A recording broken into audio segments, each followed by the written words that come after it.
June ಮುಗಿದೇ ಹೋಯ್ತು, July ಬಂತು, ಆದ್ರೆ ಮಳೆ ಮಾತ್ರ ನಾಪತ್ತೆ. ಎಲ್ಲಿಗೆ ಹೊರಟು ಹೋಯ್ತು ಮುಂಗಾರು ಮಳೆ? ಡ್ಯಾಮ್, ಕೆರೆ, ಕಟ್ಟೆಗಳು ಖಾಲಿ, ಬಿತ್ತಿದ ಬೆಳೆಗೆ ಮಳೆ ಇಲ್ಲ, ಬಿತ್ತನೆ ಮಾಡೋದಕ್ಕೂ ನೀರಿಲ್ಲ. 80% ಮಳೆ ಕೊರತೆ, ರಾಜ್ಯಕ್ಕೆ ಅಪ್ಪಳಿಸಿ ಬೀಳ್ತಾ ಭೀಕರ ಬರಗಾಲ. ಮುಂದಿನ ದಿನಗಳಲ್ಲಿ ಶುರುವಾಗುತ್ತಾ ಹಾಹಾಕಾರ.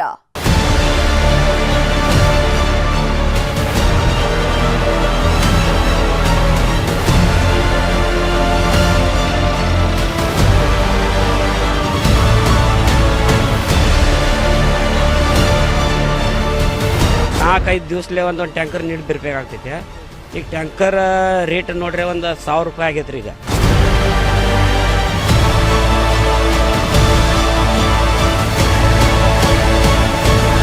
ನಾಟಿದಾಗ ಈ ಮತ್ತೆ ಅಲ್ಲಿಂತ ಒಂದು ತಿಂಗಳ ಮೇಲೆ ಆಯ್ತು, ಮಳೆನೇ ಇಲ್ಲ ಇವತ್ತಿಗೆ. ಬೆಳೆ ನಾಟ್ಯದ ಅದು ಉಳಿಸೋಗೋಸ್ಕರ 1 ಕಿಲೋಮೀಟರ್ ದೂರ ಆಗುತ್ತೆ ಹಳ್ಳ. ಅಲ್ಲಿಂದ ರೊಕ್ಕ ಖರ್ಚು ಮಾಡಿ ಇಲ್ಲೆಲ್ಲ ಸ್ಪ್ರಿಂಕ್ಲರ್ ಹಚ್ಚಿದೀವಿ.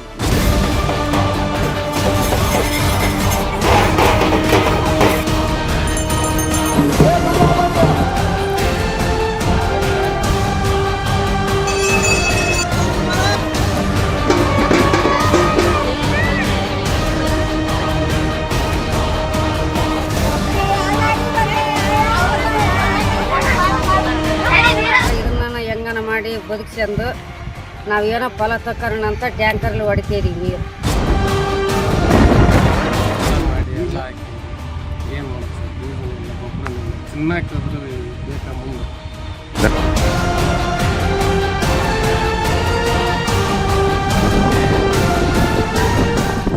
ಕಾದು ಕಾದು ರೈತರೇ ಸುಸ್ತಾದ್ರು. ಬಿತ್ತನೆಗೆ ಹದ ಮಾಡಿದ್ದ ಭೂಮಿಯಲ್ಲಿ ಮತ್ತೆ ಕಳೆ ಬಂತು. ಭೂಮಿ ಒಣಗಿ ಹೋಗಿ ಬರಡಾಯಿತು. ಆದರೂ ಮಳೆ ಮಾತ್ರ ಬರಲೇ ಇಲ್ಲ. ಇದು ಕೇವಲ ಬಯಲು ಸೀಮೆ ಕಥೆ ಮಾತ್ರ ಅಲ್ಲ. ಈ ಬಾರಿ ಮಲೆನಾಡು, ಕರಾವಳಿ ಭಾಗದಲ್ಲೂ ಇದೇ ರೀತಿಯ ಪರಿಸ್ಥಿತಿ ಇದೆ. ಮಳೆಯ ಸುಳಿವೇ ಇಲ್ಲದೆ ರೈತರಿಗೆ ದಿಕ್ಕು ತೋಚದಂತಾಗಿದೆ.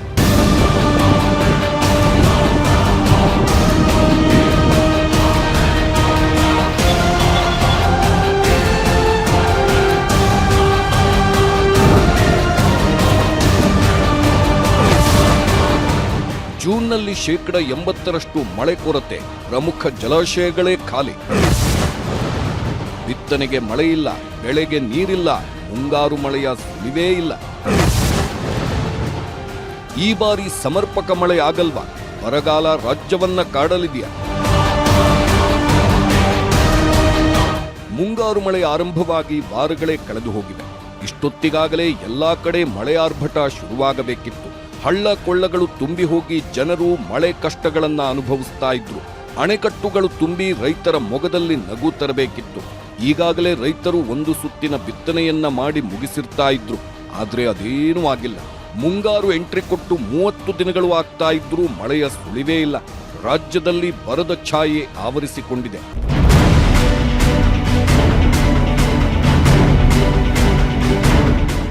ರಾಜ್ಯಕ್ಕೆ ಮಾತ್ರ ಅಲ್ಲ, ಈ ಬಾರಿ ಇಡೀ ದೇಶಕ್ಕೆ ಮಳೆ ಹೊಡೆತ ಬಿದ್ದಿದೆ. ದೇಶದಾದ್ಯಂತ ಈಗ ಮಳೆ ಕೊರತೆ ಉಂಟಾಗಿದೆ. ಇದು ಆರಂಭಿಕ ಹೊಡೆತ ಮಾತ್ರ ಅಂತ ಹೇಳಲಾಗ್ತಾ ಇದೆ. ಮುಂದಿನ ದಿನಗಳಲ್ಲಿ ತೀವ್ರ ಬರಗಾಲ ಬರಬಹುದು ಅಂತ ಅಂದಾಜಿಸಲಾಗಿದೆ. ದೇಶ ಮತ್ತು ರಾಜ್ಯಕ್ಕೆ ಕಳೆದ 10 ವರ್ಷಗಳಿಂದ ತೀವ್ರ ಬರಗಾಲ ಬಂದಿರಲಿಲ್ಲ. ಆದರೆ ಈ ಬಾರಿ ಮುಂಗಾರು ಆರಂಭದಲ್ಲೇ ಬರಗಾಲದ ಮುನ್ಸೂಚನೆ ಸಿಕ್ಕಿದೆ. ಜೂನ್ ತಿಂಗಳಿನಲ್ಲಿ ಆಗಬೇಕಾದ ಯಾವ ಮಳೆಗಳೂ ಸರಿಯಾಗಿ ಆಗಿಲ್ಲ. ರೋಹಿಣಿ, ಮೃಗಶಿರ, ಆರಿದ್ರ ಮಳೆಗಳೂ ಕೈಕೊಟ್ಟಿವೆ. ಇದರಿಂದ ಜನರು ಆತಂಕಕ್ಕೆ ಒಳಗಾಗಿದ್ದಾರೆ.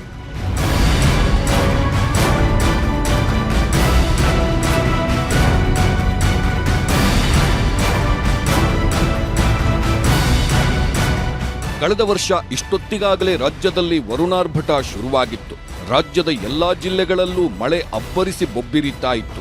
ಮಡಿಕೇರಿ, ಕೊಡಗು ಭಾಗಗಳಲ್ಲಿ ಪ್ರವಾಹ ಪರಿಸ್ಥಿತಿ ನಿರ್ಮಾಣವಾಗಿತ್ತು. ಆದರೆ ಈ ಬಾರಿ ಮಾತ್ರ ಅಂದುಕೊಂಡಷ್ಟು ಮಳೆಯಾಗಿಲ್ಲ.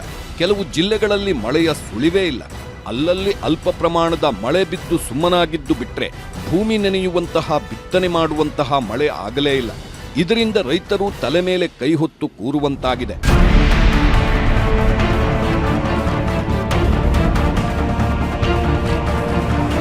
ಜೂನ್ ತಿಂಗಳಲ್ಲಿ 43% ಮಾತ್ರ ಮಳೆಯಾಗಿದೆ ಅಂತ ಹೇಳಲಾಗ್ತಾ ಇದೆ. ಇದಕ್ಕಿಂತ ಆತಂಕದ ವಿಚಾರ ಏನಪ್ಪಾ ಅಂದ್ರೆ ಜುಲೈ ತಿಂಗಳಲ್ಲಿ 20% ಮಾತ್ರ ಮಳೆಯಾಗಲಿದೆಯಂತೆ. ಹಾಗಂತ ಹವಾಮಾನ ಇಲಾಖೆಯಿಂದ ಮುನ್ಸೂಚನೆ ಸಿಕ್ಕಿದೆ. ಈ ಬಾರಿ ಒಟ್ಟಾರೆ 70% 80% ಮಳೆ ಕೊರತೆ ಆಗಲಿದೆ ಅಂತ ಹೇಳಲಾಗ್ತಾ ಇದೆ. ಕಳೆದ ವರ್ಷ 14% ಮಾತ್ರ ಮಳೆಯ ಕೊರತೆ ಉಂಟಾಗಿತ್ತು. ಆದರೆ ಈ ಬಾರಿ 70% 80% ಮಳೆ ಕೊರತೆ ಆಗಲಿದೆಯಂತೆ. ಅಂದ್ರೆ ಬರಗಾಲ ಗ್ಯಾರಂಟಿ ಅನ್ನೋ ಅರ್ಥದಲ್ಲೇ ಹವಾಮಾನ ಇಲಾಖೆಯೂ ಹೇಳಿದೆ.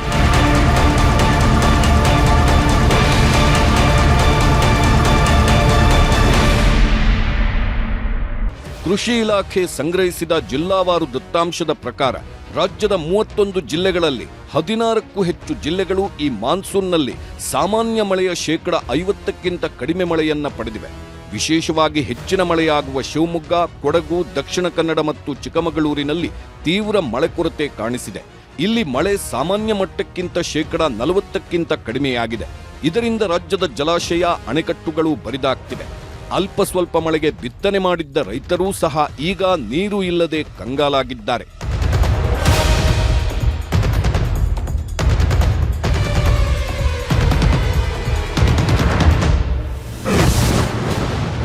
ಸದ್ಯ ಮಳೆ ಮಾಯವಾಗಿದೆ.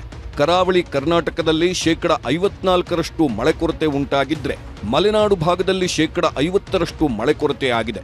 ಉತ್ತರ ಒಳನಾಡು 16%, ದಕ್ಷಿಣ ಒಳನಾಡು ಭಾಗದಲ್ಲಿ 6% ಮಳೆ ಕೊರತೆ ಉಂಟಾಗಿದೆ.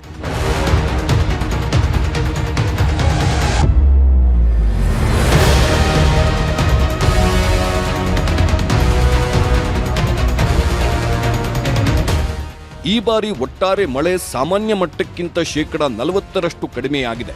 ಜೂನ್ 26ರವರೆಗೆ ಲಭ್ಯವಿರುವ ಮಾಹಿತಿಯ ಪ್ರಕಾರ ಶಿವಮೊಗ್ಗವು ಸಾಮಾನ್ಯ ಮಳೆಯು 36% ಮಾತ್ರ ಪಡೆದುಕೊಂಡಿದೆ.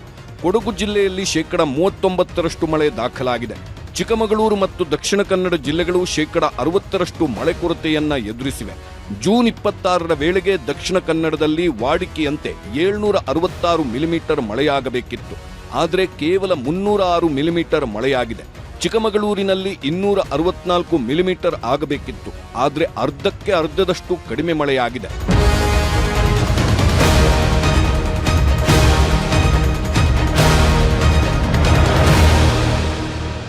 ರಾಜ್ಯದ 31 ಜಿಲ್ಲೆಗಳಲ್ಲಿ 16ಕ್ಕೂ ಹೆಚ್ಚು ಜಿಲ್ಲೆಗಳು ಈ ಮಾನ್ಸೂನ್ನಲ್ಲಿ ತಮ್ಮ ಸಾಮಾನ್ಯ ಮಳೆಯ 50%ಕ್ಕಿಂತ ಕಡಿಮೆ ಮಳೆಯನ್ನ ಪಡೆದಿವೆ.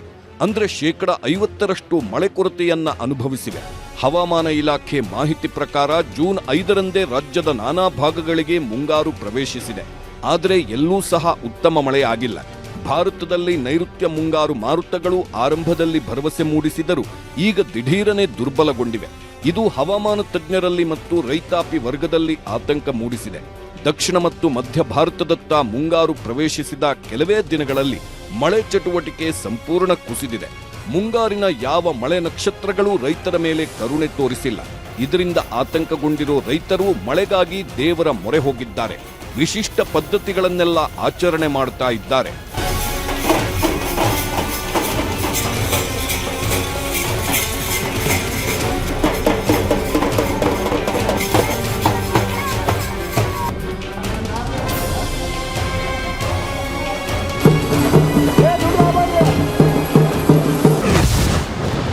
ನೀರಿಲ್ಲದೆ ರೈತರು ಕಂಗಾಲು, ಮಳೆ ತರಿಸಲು ನಾನಾ ಪ್ರಯತ್ನ.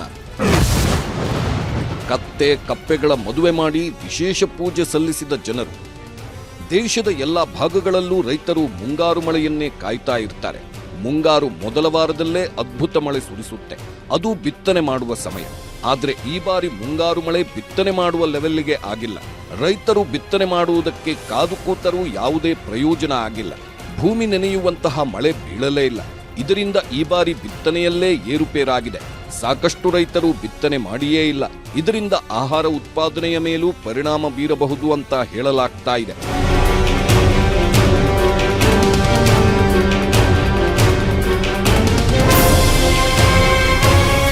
ಮಳೆ ಇಲ್ಲದೆ ಬೆಳೆ ಇಲ್ಲ, ಬೆಳೆ ಇಲ್ಲದೆ ಅನ್ನ ಇಲ್ಲ.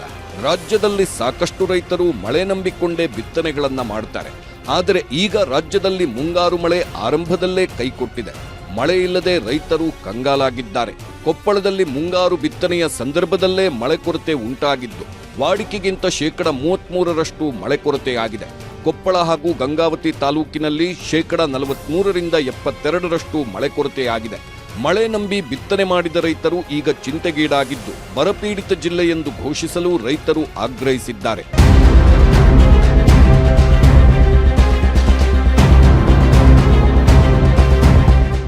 ಮಳೆ ಇಲ್ಲ ಅಂದ್ರೆ ಮೊದಲು ಅದರ ಹೊಡೆತ ತಟ್ಟೋದು ರೈತರಿಗೆ. ಅದಕ್ಕೆ ರೈತರು ಈಗ ಮಳೆಗಾಗಿ ತಮ್ಮ ಕೈಲಾದ ಪ್ರಯತ್ನಗಳನ್ನೆಲ್ಲ ಮಾಡುತ್ತಾ ಇದ್ದಾರೆ. ವರುಣದೇವನ ಕೃಪೆಗೆ ಪಾತ್ರರಾಗಲು ಬೆಳಗಾವಿ ಜಿಲ್ಲೆಯ ಜನ ವಿಶೇಷ ಆಚರಣೆಗಳನ್ನ ಮಾಡಿದ್ದಾರೆ. ಕಾಗವಾಡ ತಾಲೂಕಿನ ಶೇಡಬಾಳ ಗ್ರಾಮಸ್ಥರು ಶಾಸ್ತ್ರೋಕ್ತವಾಗಿ ಕತ್ತೆಗಳಿಗೆ ಮದುವೆ ಮಾಡಿಸಿದ್ದಾರೆ. ಕತ್ತೆಗಳಿಗೆ ಮದುವೆ ಮಾಡಿದ್ರೆ ಮಳೆ ಬರುತ್ತೆ ಎಂಬ ನಂಬಿಕೆಯಿಂದ ಕತ್ತೆಗಳಿಗೆ ಮದುವೆ ಮಾಡಿಸಿ ಅವುಗಳನ್ನ ಮೆರವಣಿಗೆ ಮಾಡಿದ್ರು.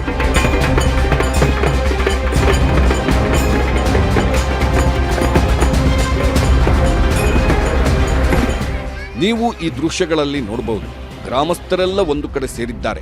ಮಕ್ಕಳು, ಹಿರಿಯರು ಎಲ್ಲರೂ ಒಟ್ಟಾಗಿ 2 ಕತ್ತೆಗಳಿಗೆ ವಿಶೇಷವಾಗಿ ಅಲಂಕಾರ ಮಾಡಿ ಎರಡನ್ನೂ ಒಂದು ಕಡೆ ನಿಲ್ಲಿಸಿ ಮದುವೆ ಮಾಡಿಸಿದ್ದಾರೆ. ಮಳೆ ಬರದೇ ಇದ್ದಾಗ ತಮ್ಮ ಹಿರಿಯರು ಅದೇ ರೀತಿ ಮಾಡ್ತಾ ಇದ್ರು. ಹಾಗೆ ಮಾಡಿದ್ರೆ ಮಳೆ ಆಗುತ್ತೆ, ಅದಕ್ಕೆ ನಾವು ಆ ಪದ್ಧತಿಯನ್ನ ಮಾಡಿದ್ದೇವೆ ಅಂತ ಹೇಳಿದ್ರು.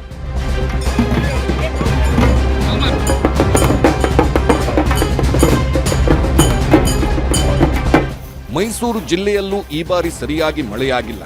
ಹಾಗಾಗಿ ಮಳೆಗಾಗಿ ಮೈಸೂರು ಜಿಲ್ಲೆಯ ಹೆಚ್ಡಿ ಕೋಟೆ ತಾಲೂಕಿನ ತುಂಬಸೋಗೆ ಗ್ರಾಮದಲ್ಲಿ ಕಪ್ಪೆ ಮೆರವಣಿಗೆ ಮಾಡಲಾಯಿತು. ತೋಟದ ಬಾವಿಯಲ್ಲಿ ಕಪ್ಪೆ ಹಿಡಿದು ಅದಕ್ಕೆ ಪೂಜೆ ಮಾಡಿ ಒನಕೆಯಲ್ಲಿ ಕಪ್ಪೆ ಇರಿಸಿ ಪೂಜೆ ಮಾಡಲಾಗಿದೆ. ಜೊತೆಗೆ ಊರಿನ ತುಂಬಾ ತಮಟೆ ಬಾರಿಸಿಕೊಂಡು ಕಪ್ಪೆಗಳನ್ನ ಮೆರವಣಿಗೆ ಮಾಡಲಾಗಿದೆ. ಇದೇ ವೇಳೆ ಗ್ರಾಮ ದೇವತೆ ಮಾರಮ್ಮನಿಗೂ ವಿಶೇಷ ಪೂಜೆ ಸಲ್ಲಿಕೆ ಮಾಡಲಾಯಿತು.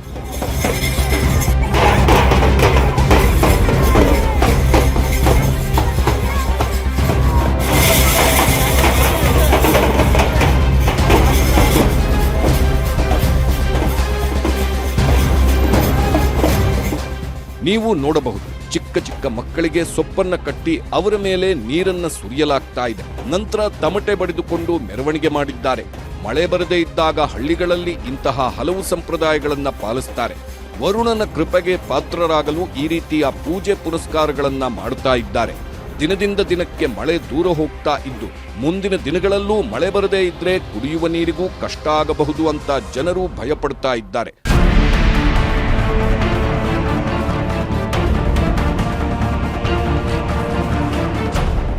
ಕೊಪ್ಪಳ ಜಿಲ್ಲೆಯಲ್ಲಿ ಕಳೆದ 20 ದಿನಗಳಿಂದ ಮಳೆ ಬಾರದ ಹಿನ್ನೆಲೆ ರೈತರು ಆತಂಕಗೊಂಡಿದ್ದಾರೆ. ಕುಷ್ಟಗಿ ತಾಲೂಕಿನ ಕೆ ಬೋದೂರು ಗ್ರಾಮದಲ್ಲಿ ಯುವ ರೈತ ದೀಡ ನಮಸ್ಕಾರ ಹಾಕಿ ಮಳೆಗಾಗಿ ಪ್ರಾರ್ಥಿಸಿದ್ದಾನೆ. 101 ಕೆಜಿ ಸಜ್ಜೆ ಚೀಲ ಹೊತ್ತು ದೇವರಿಗೆ ಹರಕೆ ಕಟ್ಟಿಕೊಂಡಿದ್ದಾನೆ. ಸಕಾಲಕ್ಕೆ ಮಳೆಯಾಗಿ ರೈತರ ಬದುಕು ಹಸನಾಗಲಿ ಎಂದು ಹರಕೆ ಕಟ್ಟಿಕೊಂಡಿದ್ದಾನೆ.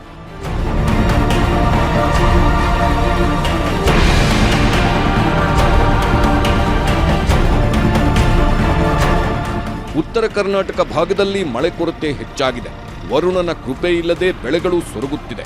ಮಳೆ ಕಾಣದೆ ಬಿತ್ತನೆ ಮಾಡಿದ ಧಾರವಾಡದ ರೈತರು ಕಂಗಾಲಾಗಿದ್ದಾರೆ. ಮೋಡ ಬಿತ್ತನೆ ಮಾಡಿ ರೈತರ ನೆರವಿಗೆ ಬರಲು ರೈತ ನಾಯಕರು ಆಗ್ರಹಿಸಿದ್ದಾರೆ. ಈ ಬಗ್ಗೆ ಜುಲೈ 10ರೊಳಗೆ ರೈತರ ನಿಯೋಗ ತೆಗೆದುಕೊಂಡು ಸರ್ಕಾರದ ಬಳಿ ಹೋಗಲು ರೈತರು ಮುಂದಾಗಿದ್ದಾರೆ. ಕರ್ನಾಟಕದಲ್ಲಿ ಈ ಸಲ ಪೂರ್ತಿ ಬರಗಾಲ ಬಿದ್ದೈತಿ. ಆ ಸಲ ನೋಡಿದರೆ ಹೆಸರು ಬೆಳೆ ಲುಕ್ಸಾನ್ ಆಗಿ ಆಮ್ಯಾಗ ಗೋವಿನ ಜೋಳಕ್ಕೆ ಬೆಂಬಲ ಬೆಲೆ ಕೊಡಲಿಲ್ಲ. ಸಲನೂ ಅತಿವೃಷ್ಟಿ ಮಳೆಯಾಗಿ ಹಿಂಗೆ ಲುಕ್ಸಾನ್ ಆಯ್ತು. ಹೆಂಗೋ ಸಾಲ ಸೂಲ ಮಾಡಿ ಈ ಸಲ ರೈತರು ಈಗ ಎಲ್ಲ ಬಿತ್ತನೆ ಮಾಡ್ಯಾರ.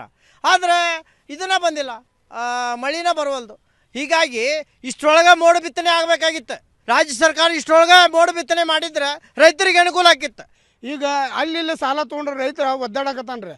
ಈಗ ಮಳೆ ಆಗ್ಲಿಕ್ಕಂದ್ರೂ ಈ ಸರ್ಕಾರ ಕೇಳ್ಕೊಳ್ಳೋದೇನಂದ್ರೆ ಮೋಡ ಬಿತ್ತನೆ ಮಾಡಿ ಈ ರೈತರನ್ನು ಕಾಪಾಡಿಕೊಳ್ಬೇಕಂತೇಳಿ ತಮ್ಮ ಸರ್ಕಾರಕ್ಕೆ ಒಂದು ದೊಡ್ಡ ಕೃತಜ್ಞತೆಯನ್ನು ಸಲ್ಲಿಸ್ತೇವೆ. ಇದನ್ನು ಮಾಡಲೇಬೇಕು.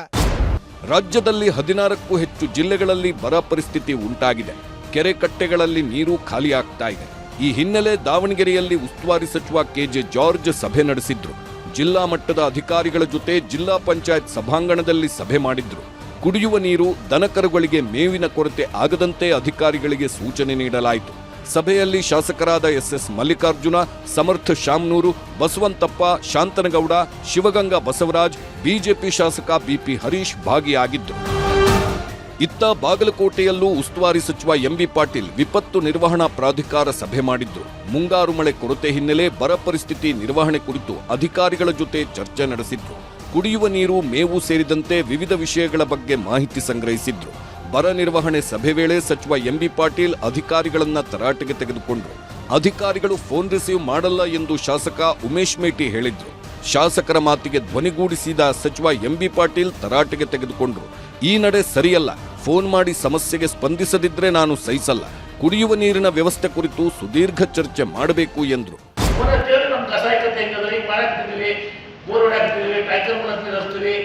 ಪ್ರೈವೇಟ್ ಬೋರ್ ತಗೊಂಡಿದ್ದೀವಿ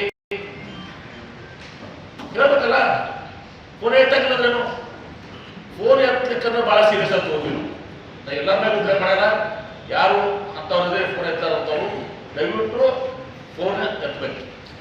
ಇಟ್ಲಿಕ್ಕೆ ನಾನೇ ಬೇಗ ಫೋನ್ ಮಾಡ್ತೀನಿ. ನಮ್ಮ ಚೆಕ್ ಲಿಸ್ಟ್ ಕೊಟ್ಟರೆ ನಮ್ಮ ಕಡೆ ಎಲ್ಲ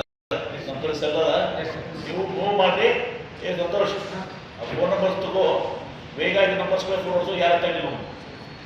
ಮುಂಗಾರಿಗಾಗಿ ಎಷ್ಟು ಕಾದು ನೋಡಿದ್ರೂ ಮಳೆ ಮಾತ್ರ ಬಂದಿಲ್ಲ. ಮುಂದೆಯೂ ಸಮರ್ಪಕ ಮಳೆಯಾಗುವುದು ಡೌಟು ಅಂತ ಹವಾಮಾನ ಇಲಾಖೆ ಹೇಳಿದೆ.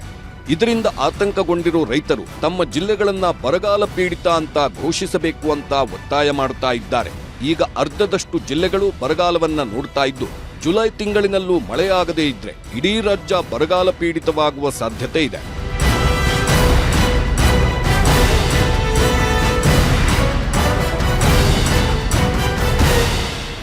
ಅತಿಯಾಗಿ ಮಳೆಯಾದ್ರೂ ಸಮಸ್ಯೆ, ಮಳೆ ಆಗದೇ ಇದ್ರೆ ಇನ್ನೂ ದೊಡ್ಡ ಸಮಸ್ಯೆ. ಹೆಚ್ಚು ಮಳೆಯಾದ್ರೆ ಬೆಳೆಗಳು ನಾಶವಾಗುತ್ತೆ, ಆದ್ರೆ ಒಂದಷ್ಟು ಬೆಳೆಯಾದ್ರೂ ಕೈಗೆ ಸಿಗುತ್ತೆ. ಅದೇ ಮಳೆಯೇ ಆಗಿಲ್ಲ ಅಂದ್ರೆ ಬೆಳೆಯೇ ಬೆಳೆಯಲ್ಲ, ಬೋರ್ವೆಲ್ಗಳು ಬತ್ತಿ ಹೋಗುತ್ತೆ, ಜನ ಜಾನುವಾರುಗಳಿಗೂ ನೀರಿನ ಸಮಸ್ಯೆ ಎದುರಾಗುತ್ತೆ. ಭೀಕರ ಬರಗಾಲ ಉಂಟಾಗಿ ಊಟಕ್ಕೂ ಸಮಸ್ಯೆಯಾಗುತ್ತೆ. ಈಗ ಎಲ್ನಿನೋ ಎಫೆಕ್ಟ್ನಿಂದ ಬರಗಾಲ ಫಿಕ್ಸ್ ಅಂತ ಹೇಳಲಾಗ್ತಾ ಇದೆ. ಅಣೆಕಟ್ಟುಗಳು ಖಾಲಿ ಬಂದೇ ಬಿಡ್ತಾ ಬರಗಾಲ. ಜುಲೈನಲ್ಲಿ 20% ಮಳೆ, ನೀರಿಗೆ ಹಾಹಾಕಾರ ಶುರುವಾಗುತ್ತಾ. ಮುಂಗಾರು ದೂರ ಆಗಿದ್ದೇಕೆ ಹವಾಮಾನ ಇಲಾಖೆ ಹೇಳಿದ್ದೇನು? ಈಗಾಗಲೇ ರಾಜ್ಯದಲ್ಲಿ ಮಳೆ ಕೊರತೆ ರೈತರಿಗೆ ಹೊಡೆತ ಕೊಡ್ತಾ ಇದೆ. ಉತ್ತರ ಕರ್ನಾಟಕ ಭಾಗದಲ್ಲಿ ಮಳೆ ಇಲ್ಲದೆ ಬೆಳೆಗಳು ನಾಶವಾಗ್ತಾ ಇವೆ. ಹಾವೇರಿ, ಧಾರವಾಡ ಭಾಗಗಳಲ್ಲಿ 100 ಹೆಕ್ಟೇರ್ ಪ್ರದೇಶದಲ್ಲಿ ಬಿತ್ತಿದ ಬೆಳೆಗಳು ನಾಶವಾಗುವ ಭೀತಿ ಎದುರಾಗಿದೆ. ರೈತರು ಮುಂಗಾರು ಮಳೆಯನ್ನ ನಂಬಿಕೊಂಡು ಹೆಸರು, ಉದ್ದು, ಸೋಯಾಬೀನ್, ಶೇಂಗಾ ಸೇರಿದಂತೆ ಹಲವು ಬೆಳೆಗಳನ್ನ ಬಿತ್ತನೆ ಮಾಡಿದ್ದಾರೆ. ಆದರೆ ಮುಂಗಾರು ಮಳೆ ಮುನಿಸಿಕೊಂಡಿದ್ದು ಬೆಳೆದ ಬೆಳೆಗಳಿಗೆ ನೀರಿನ ಕೊರತೆ ಎದುರಾಗಿದೆ. ಸರಿಯಾದ ಸಮಯಕ್ಕೆ ಮಳೆಯಾಗದ ಕಾರಣ ಬಿತ್ತನೆಯೂ ಬಾಕಿ ಉಳಿದುಕೊಂಡಿದೆ. ಒಂದು ಕಡೆ ಬಿತ್ತನೆ ಮಾಡುವುದಕ್ಕೆ ಮಳೆಯಾಗ್ತಾ ಇಲ್ಲ, ಮತ್ತೊಂದು ಕಡೆ ಬಿತ್ತನೆ ಮಾಡಿರೋ ಬೆಳೆಗಳಿಗೆ ನೀರು ಇಲ್ಲ. ರಾಜ್ಯದಲ್ಲಿ ಮುಂಗಾರು ಕೊರತೆಯ ಕಾರಣ ರೈತರು ಕಷ್ಟ ಅನುಭವಿಸ್ತಾ ಇದ್ದಾರೆ. ಇದರ ನಡುವೆ ಈಗ ಸೂಪರ್ ಎಲ್ನಿನೋ ಸಹ ಎಂಟ್ರಿ ಕೊಟ್ಟಿದೆ ಅಂತ ಹೇಳಲಾಗ್ತಾ ಇದ್ದು, ಜನರು ಬರಗಾಲದ ಭೀತಿಯಲ್ಲಿ ಬದುಕುವಂತಾಗಿದೆ. ಮಳೆಗಾಲದಲ್ಲೇ ಸಾಕಷ್ಟು ಡ್ಯಾಂಗಳು ಖಾಲಿಯಾಗಿವೆ. ಇದರಿಂದ ಈ ಬಾರಿಯ ಬೇಸಿಗೆ ಕಥೆ ಏನು ಅಂತ ರೈತರು ಭಯಪಡ್ತಾ ಇದ್ದಾರೆ. ನಿನ್ನೆವರೆಗೆ 56% ಕೊರತೆ ಇದೆ. ಸೊ ಒಟ್ಟಾರೆ ಮಳೆ ಕೊರತೆ ಇದೆ. ಫೋರ್ಕಾಸ್ಟ್ ಪ್ರಕಾರ ಇವನ್ ಈಗ ಒಂದು 2-3 ದಿವಸದಲ್ಲಿ ಮಳೆ ಬರ್ತದೆ ಅಂತ ಹೇಳಿದ್ದಾರೆ. ಮತ್ತು ಜುಲೈನಲ್ಲಿ ಮತ್ತೆ ಡ್ರೈ ಸ್ಪೆಲ್ಸ್ ಬರ್ತದೆ ಅಂತ ಹೇಳಿದ್ದಾರೆ. ಒಣ ಶುಷ್ಕ ವಾತಾವರಣ ಇರ್ತದೆ ಅಂತ. ಅದಕ್ಕೆ ಡ್ಯಾಮ್ಗಳಿಗೆ ನೀರು ಬರದೇ ಇರೋದ್ರಿಂದ ರೈತರು ಈಗ ರಾಗಿ ಬೆಳೆಯೋದ್ರಲ್ಲೇ ತಪ್ಪಿಲ್ಲ. ರಾಗಿ ಬರ ನಿರೋಧಕ ಶಕ್ತಿಯನ್ನು ಹೊಂದಿದೆ, ಅದನ್ನು ಬೆಳೆಯೋದು ಬಹಳ ಉತ್ತಮ. ಮಳೆ ಸರಿಯಾಗಿಲ್ಲ ಅಂದ್ರೂ ರೈತರು ಡ್ಯಾಂಗಳಲ್ಲಿರೋ ನೀರಿನಲ್ಲಿ ತಮ್ಮ ಬೆಳೆಗಳನ್ನ ಬೆಳೆದುಕೊಳ್ತಾ ಇದ್ರು. ಆದರೆ ಈಗ ರಾಜ್ಯದ ಬಹುತೇಕ ಅಣೆಕಟ್ಟುಗಳು ಖಾಲಿಯಾಗುವ ಮಟ್ಟಕ್ಕೆ ಬಂದಿದೆ. ದೊಡ್ಡ ಡ್ಯಾಂಗಳಲ್ಲೇ ಈಗ ನೀರು ಮುಗಿತಾ ಇದೆ. ಇದರಿಂದ ಮುಂದಿನ ದಿನಗಳಲ್ಲಿ ಕುಡಿಯುವ ನೀರಿಗೂ ಸಮಸ್ಯೆ ಆಗಬಹುದು ಅಂತ ಹೇಳಲಾಗ್ತಾ ಇದೆ. ತುಂಗಭದ್ರಾ ಡ್ಯಾಂನ ಸಾಮರ್ಥ್ಯ 105.788 ಟಿಎಂಸಿ ಇದೆ. ನೀರಿನ ಮಟ್ಟ 1633 ಅಡಿ. ಆದರೆ ಈಗ ಡ್ಯಾಂನಲ್ಲಿ 1587 ಅಡಿಯಷ್ಟು ನೀರಿದೆ. ಯಾವುದೇ ಒಳಹರಿವು ಆಗ್ತಾ ಇಲ್ಲ. ಆದರೆ ಹೊರಹರಿವು 470 ಕ್ಯೂಸೆಕ್ನಷ್ಟಿದೆ. ಸದ್ಯ ಎಲ್ಲ ಡ್ಯಾಂಗಳಲ್ಲೂ ಹೊರಹರಿವು ಇದೆ, ಆದರೆ ಒಳಹರಿವು ಇಲ್ಲವೇ ಇಲ್ಲ. ಇದರಿಂದ ಮುಂದಿನ ದಿನಗಳಲ್ಲಿ ಕುಡಿಯುವ ನೀರಿಗೂ ಸಮಸ್ಯೆ ಆಗಬಹುದು ಅಂತ ಹೇಳಲಾಗ್ತಾ ಇದೆ. ಹೇಮಾವತಿ ಜಲಾಶಯದ ಒಟ್ಟು ಸಾಮರ್ಥ್ಯ 37.103 ಟಿಎಂಸಿ ಆಗಿದ್ದು, ಡ್ಯಾಂನ ಇಂದಿನ ನೀರಿನ ಮಟ್ಟ ಕೇವಲ 14.8 ಟಿಎಂಸಿಯಷ್ಟಾಗಿದೆ. ಡ್ಯಾಂನ ಒಳಹರಿವು 492 ಕ್ಯೂಸೆಕ್ ಆಗಿದ್ದು, ಹೊರಹರಿವು 300 ಕ್ಯೂಸೆಕ್ನಷ್ಟಿದೆ. ಹಾಸನ ಜಿಲ್ಲೆಯ ಹೇಮಾವತಿ ಜಲಾಶಯ ದಿನದಿಂದ ದಿನಕ್ಕೆ ಖಾಲಿಯಾಗ್ತಾ ಇದೆ. 37 ಟಿಎಂಸಿ ಸಾಮರ್ಥ್ಯದ ಡ್ಯಾಂನಲ್ಲಿ ಈಗ ಅರ್ಧದಷ್ಟು ಸಹ ನೀರಿಲ್ಲ. ಹೊರಹರಿವು ಸಹ ಹೆಚ್ಚಾಗಿದ್ದು ಅಲ್ಲಿನ ರೈತರ ಕಥೆ ಮುಂದೇನು ಎನ್ನುವಂತಾಗಿದೆ. ಮೈಸೂರು ಜಿಲ್ಲೆಯ ಕಬಿನಿ ಜಲಾಶಯದ ಒಟ್ಟು ಸಾಮರ್ಥ್ಯ 19.52 ಟಿಎಂಸಿ. ಆದರೆ ಡ್ಯಾಂನ ಇಂದಿನ ನೀರಿನ ಮಟ್ಟ 4.99 ಟಿಎಂಸಿ ಆಗಿದೆ. ಡ್ಯಾಂನ ಒಳಹರಿವು 600 ಕ್ಯೂಸೆಕ್ನಷ್ಟಿದ್ದು ಹೊರಹರಿವು 500 ಕ್ಯೂಸೆಕ್ ಇದೆ. ಮೈಸೂರಿನ ಕೆಆರ್ಎಸ್ ನಂತರ ಈಗ ಕಬಿನಿ ಜಲಾಶಯ ಸಹ ಖಾಲಿಯಾಗ್ತಾ ಇದ್ದು ಕೇವಲ 4.99 ಟಿಎಂಸಿ ಮಾತ್ರ ನೀರಿದೆ. ಇನ್ನು ಕೆಲವೇ ದಿನಗಳಲ್ಲಿ ಡೆಡ್ ಸ್ಟೋರೇಜ್ ತಲುಪಬಹುದು ಅಂತ ಹೇಳಲಾಗ್ತಾ ಇದೆ. ರಾಜ್ಯದ ಬಹುತೇಕ ಡ್ಯಾಂಗಳ ಪರಿಸ್ಥಿತಿ ಇದೇ ರೀತಿ ಇದ್ದು ಮುಂದಿನ ದಿನಗಳಲ್ಲಿ ದಿನಬಳಕೆಗೆ ಕುಡಿಯಲು ಸಹ ನೀರು ಸಿಗುವುದು ಕಷ್ಟ ಅಂತ ಹೇಳಲಾಗ್ತಾ ಇದೆ. ಎಲ್ನಿನೋ ಪ್ರಭಾವ, ಹವಾಮಾನ ವೈಪರೀತ್ಯಗಳು, ವಾಯುಭಾರ ಕುಸಿತ ಆಗದೇ ಇರೋದು, ತೇವಾಂಶದ ಹರಿವು ಕುಂಠಿತ ಆಗಿರೋದ್ರಿಂದ ಉತ್ತರಕ್ಕೆ ಸರಿದ ಮುಂಗಾರು ಅಕ್ಷರರೇಖೆ ಸೃಷ್ಟಿಯಾಗ್ತಾ ಇಲ್ಲ. ಇದರಿಂದ ರಾಜ್ಯ ಮತ್ತು ದೇಶದಲ್ಲಿ ಭಾರೀ ಮಳೆ ಕೊರತೆ ಉಂಟಾಗಿದೆ. ಮುಂದಿನ ದಿನಗಳಲ್ಲೂ ಮಳೆ ಹೊಡೆತ ಕೊಡಲಿದೆಯಂತೆ. ಇದು ಈಗ ಜನರನ್ನ ಆತಂಕ ಪಡುವಂತೆ ಮಾಡಿದೆ. ಎಲ್ನಿನೋ ಎಫೆಕ್ಟ್ನಿಂದ ಮಳೆ ಕಡಿಮೆ ಆಗಲಿದೆ ಅಂತ ಹವಾಮಾನ ಇಲಾಖೆ ಮೊದಲೇ ಹೇಳಿತ್ತು. ಆದರೆ ಈಗ ಮುಂಗಾರು ಮಳೆಯೇ ಮಾಯವಾಗಿದ್ದು ಮುಂದಿನ ದಿನಗಳಲ್ಲಿ ಬರಗಾಲವೂ ಇನ್ನಿಲ್ಲದಂತೆ ಕಾಡಲಿದ್ಯಂತೆ. ಇದಾಗಿತ್ತಿ ಹೊತ್ತಿನ ವಿಶೇಷ. ನೋಡ್ತಾ ಇರಿ ನ್ಯೂಸ್ 18, ಜಾಲ ನಮ್ಮದು, ಬಲ ನಿಮ್ಮದು.